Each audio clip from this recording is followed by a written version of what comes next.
আমি নিজের এক্সপিরিয়েন্সের উপর বেস করে একজন সাকসেসফুল ইউটিউবার হওয়ার জন্য কি কি স্টেপ নেওয়ার প্রয়োজন তার প্র্যাকটিক্যাল নলেজ আপনাদের সাথে শেয়ার করছি, যেটা আপনার লাইফকে সম্পূর্ণ বদলে দিতে পারে। সো নাম্বার 1, সবার প্রথমে আপনি নিজের কাছে ক্লিয়ার থাকুন যে আপনি ইউটিউবে কেন এসেছেন। জাস্ট পার্ট টাইম নিজের লাককে ট্রাই করার জন্য, যে একবার ট্রাই করে দেখি যদি হয়ে যায় তাহলে কন্টিনিউ করব, আর না হলে অন্য অপশন। নাকি আপনি ইউটিউবকে আপনার ফুল টাইম ক্যারিয়ার হিসেবে নিতে চাইছেন? আপনি কি ইউটিউবের জন্য আপনার লাইফের নেক্সট কিছু বছর স্যাক্রিফাইস করতে রাজি আছেন? লাইক নেক্সট 1 থেকে 2 বছর আপনি কি শুধু ইউটিউব ক্যারিয়ার গ্রোথের জন্যই কাজ করতে পারবেন? তো আজকের এই ভিডিওটি দেখার পর বাংলার ঘরে ঘরে প্রচুর ইউটিউবার তৈরি হতে চলেছে, তাই একটাও পয়েন্টকে স্কিপ না করে সম্পূর্ণ ফোকাসের সঙ্গে ভিডিওটাকে দেখুন, আর পারলে একটা খাতা পেন নিয়ে বসুন এন্ড এই পয়েন্টগুলিকে অবশ্যই নোট করে রাখুন। Number 2, take the most important decision. আপনার ইউটিউব চ্যানেল শুরু করার আগে প্রথমে আপনার ব্রেন থেকে এই ভাবনাটি সম্পূর্ণ বের করে দিন যে বাকি ক্রিয়েটাররা কি করছে, কারা কারা কম্পিটিশনে আছে, কে বড় ক্রিয়েটার, কে ছোট ক্রিয়েটার, তারাই বা কি করছে। আপনার এটা দেখার একেবারেই দরকার নেই যে এই টপিকে বেশি ভিউ আসে তো আমি এই টপিকেই কাজ করব, ওখানে বেশি পয়সা তাই আমি ওই ক্যাটাগরির ভিডিও বানাবো, এই ক্যাটাগরিতে ওর বেশি ভিউ আসে তাই আমারও বেশি ভিউ আসবে, অন্য ক্যাটাগরিতে ওর ভিউ আসে না তাই আমারও ভিউ আসবে না। এই ভাবনাগুলো বন্ধ করুন।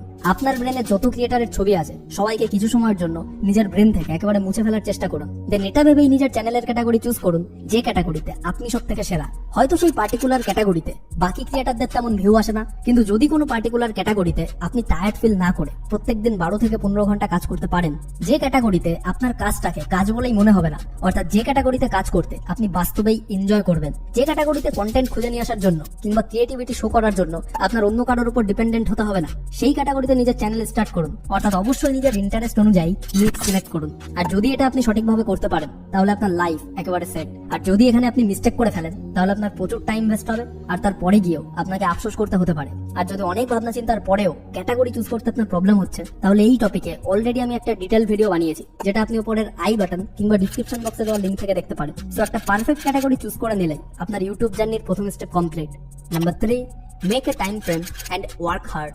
আপনার চ্যানেলের প্রথম ভিডিও বানানোর আগে আপনি আপনার ডায়েরিতে একটা কথা নোট করে নিন যে নেক্সট 6 মাসের মধ্যে হয়তো আপনার ওই ভিডিওগুলোতে একটাও ভিউ আসবে না, কারণ আপনার চ্যানেলের প্রথম ভিডিওগুলো হয়তো ভীষণ বোরিং হবে, হয়তো বা বেকার কোয়ালিটির হবে, হয়তো লোকে আপনার ভিডিওগুলোকে পছন্দ করবে না, কিংবা আপনার ভিডিওগুলো লোকেদেরকে অ্যাট্রাক্ট করতে পারবে না, হয়তো আপনার বানানো ওই ভিডিওগুলো আপনার নিজেরও তেমন একটা পছন্দ হবে না। সে যতই আপনি ওপরে ওপরে ভিডিওগুলিকে ভালো মনে করুন না কেন, হয়তো বা আপনার ভিডিওগুলিকে দেখে লোকে হাসাহাসি করবে, আপনার বন্ধুরা আপনার ওই ভিডিওগুলিকে নিয়ে মজা করবে, কারোর সঙ্গে ভিডিওগুলিকে আপনি শেয়ার করলে তারা হয়তো আপনাকে বলবে যে সব ফালতু ভিডিও আমাকে সেন্ড করবি না। আর প্রত্যেক ইউটিউবারের সাথেই স্টার্টিং এ এমনটাই হয়, এন্ড আমাকেও এই সেম জিনিসগুলো ফেস করে আসতে হয়েছে। তাই এই পয়েন্টটা অবশ্যই আপনার ইউটিউবের প্রথম ভিডিওগুলো আপলোড করার আগেই একটা খাতায় লিখে রাখুন, যাতে মাত্র 4টা কিংবা 5টা ভিডিও বানানোর পরে আপনি ডিমোটিভেট হয়ে ভিডিও বানানো বন্ধ না করে দেন।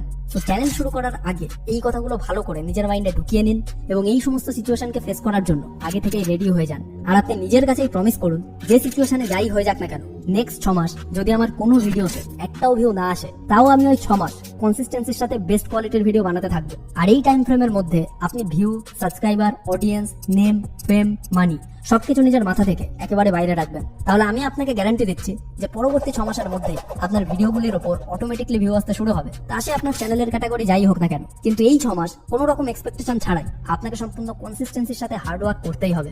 Number 4, learning.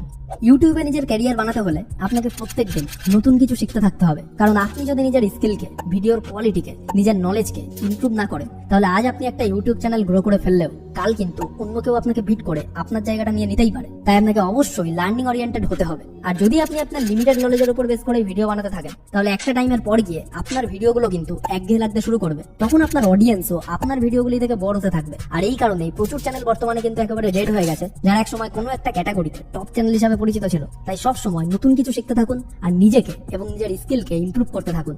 Number 5, watch your favourite YouTubers old videos.